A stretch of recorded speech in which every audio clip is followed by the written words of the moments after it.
So membership growth has actually been pretty slow. However, a lot of people would actually view that as a negative. What's actually been really great about it is we have been turning around using this little bit of a slow time right before summer to build up our infrastructure. So there's a lot of behind the scenes, getting all of the records in order, and we've started reaching out to the members that have been provided to us through the information that the state party has provided us. So the convention went well. Right before the convention, we did vote in a new member, Kevin Bryan, who's sitting right here in front of me. New member of the executive committee. At the convention, we voted in and voted to change our constitution to include a member at large. And the member at large was voted in, Shaylee Withers, sitting behind me.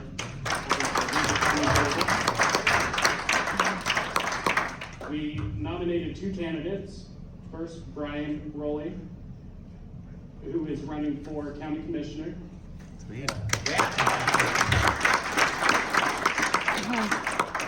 Myself, running for state representative of District 9 in Weber County. And we voted to, as a county party, to officially endorse Joe Bookman as the candidate for state treasurer.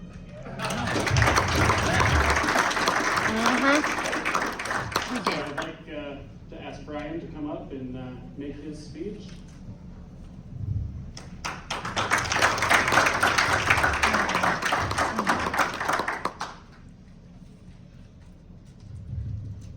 Thank you, Jake. My name is Brian Rowley. I'm running for County Commissioner, CB. One thing, I'll be going after Scott Jenkins' old role. He's retiring. He worked extensively with homeless, with veterans, and I want to continue that work, get on those committees that he is on, and really take a hack at the regulations. These numbers came from Scott. He said for every million that we get from the federal government for aid, 160 goes in aid and 840,000 goes to regulating that aid. So yeah, it's ridiculous. I want to work with the state legislators fixing that, and yeah, that's about it. Thank you, Brian. Thank you, all of our county chairs who, Jacob, you have anything more? You get a speech? I do. All right, go for it. Also, Phil just informed me that the Weber County Libertarian Party has actually grown by 33% since last convention. So I'll make this quick. I never saw myself standing here giving this speech to all of you. Looking back, I was lucky enough to be raised to question everything, especially if I thought I was sure of something. Paired with pride in being independent and an unwavering drive to never quit and a relentless relationship with improvement, I guess I shouldn't be surprised. I became familiar with the libertarian philosophy towards the end of high school, thanks to Ron Paul. First time I heard his name was actually in a High Times magazine advertisement for his campaign. Right on. Someone running for president was actually promoting the decriminalization and legalization of marijuana. Until then, I thought that was political suicide. As I listened to him and became more aware of the other ideas he talked about, those ideas really sank in. Whether it was my incessant need to question authority or my youthful attempt at trying to make sense of my world, the ideas resonated with me unlike anything else up to that point. The diluted history taught to me in government schools would have me believe our founding fathers' beliefs, what they fought for, and what they had written in those world-changing documents were outdated concepts that held little bearing on our world today. Libertarian philosophy showed me that these concepts were not outdated, and they weren't just concepts that we read in history books. These concepts were alive and well.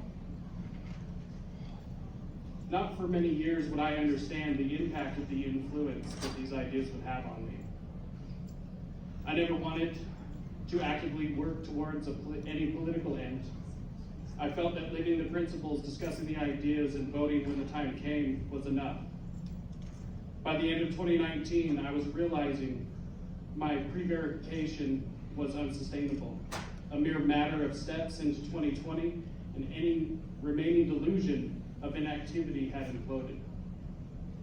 Regardless of numerous violations to civil liberties and violations to our rights for over a century, the last few years intimately revealed that the insatiable hunger and desire for control can never be satisfied.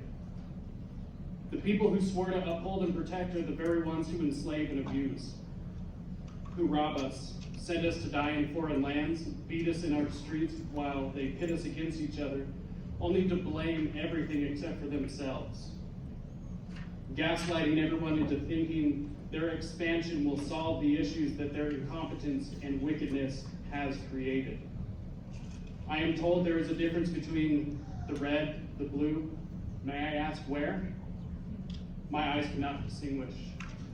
An increase in spending, expansion of power, beholden to the wealthiest corporations in human history, profiting from experimenting on citizenry with weapons and medical treatments, and no bid contracts for their friends and family, selling our jobs, preventing the expansion of small business through overregulation while propping up monopolies through government subsidiaries, tax breaks, sending our sons and daughters to die or to be disfigured in foreign lands over backroom business deals, all while demanding more of our scraps of our so-called wealth.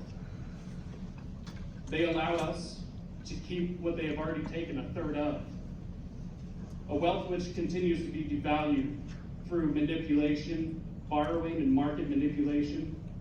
Both have continued to militarize the police, nationalize federal agencies, spy on citizens without warrants, invade our homes, and steal our property, on and on. The last few years were not a realization. They were a radicalization. The weight of what we are facing became clear and evident. Our unfettered capitulation is our cross to bear. Compromise has been our drug. I stand before you today, a man who has realized the importance of his exposure to these ideas many years ago. I was always meant to be here in front of all of you making this speech. All men are created equal. Your mere existence guarantees your right to life, liberty, and the pursuit of happiness. If a government must exist, then that government's sole purpose is to secure these rights, not the subjugation of them. The government has been hostile to these truths and clearly their abuses cannot be tolerated. It is our right, our duty to alter or abolish such a system and to establish a new foundation in such form as to protect these rights. As a member and candidate and hopeful delegate of the Libertarian Party of Utah, I promise to vote and act in all favors that expand individual liberty, smaller government, and lower taxes. If I ever act contrary to those beliefs, I shall admit my wrongdoing, apologize, and remove myself from any position held. I couldn't figure out exactly how to finish this, so I'll finish with a quote that is as relevant today as it was in 1775. Why stand we here idle? What is that gentlemen wish? What would they have? Is life so dear, or peace so sweet, as to be purchased at the price of chains and slavery? Forbid it, Almighty God. I know not what course others may take, but as for me, give me liberty or give me death.